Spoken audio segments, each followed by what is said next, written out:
plans to get their states safely to go and to get America reopened. It's actually interesting because, he's in a situation where obviously he's technically in the midst of a partisan campaign, but at the same time, we're seeing him day after day work with governors from both sides of the aisle, Republicans obviously, but a lot of Democrats too.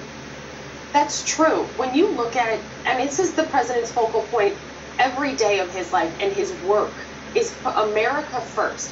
He doesn't care if you're a Republican or a Democrat or you've never voted in your life. If you are an American citizen, you know that President Trump is there to fight for you and to fight for your future and this country. And you see that reflected in the people who support the president. When we were doing our rallies, you saw that generally speaking, between a quarter of the registrants, maybe a little bit less than that, were Democrats, because people see that President Trump is America first. You see it with his work for governors, you see it in the state response here in the pandemic, but we've seen it across the board. His America first approach is what the people want to see, because they know no one's going to fight harder for them than President Trump. Now, that being said, what kind of numbers is the campaign looking at in terms of the electorate? People obviously are worried about coronavirus, there's no question about that. But are people looking at the president in terms of judging him for his coronavirus efforts, or are they looking at him to rebuild the economy?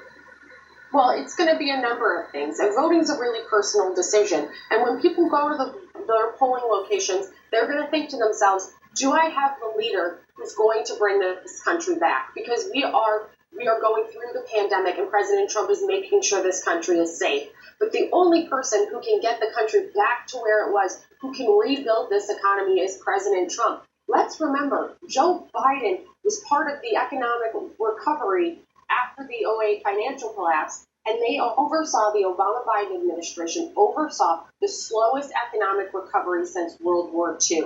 President Trump came into the office, got government out of the way, unleashed businesses and the American freedom, reduced taxes and government regulation so that Americans could go and spend their money how they see fit, and businesses could invest. And that worked. President Trump's strategies have been proven to be an economic boom. Erin Brady from the Trump campaign, thank you so much for taking time to spend with us here on One American News. Thank you.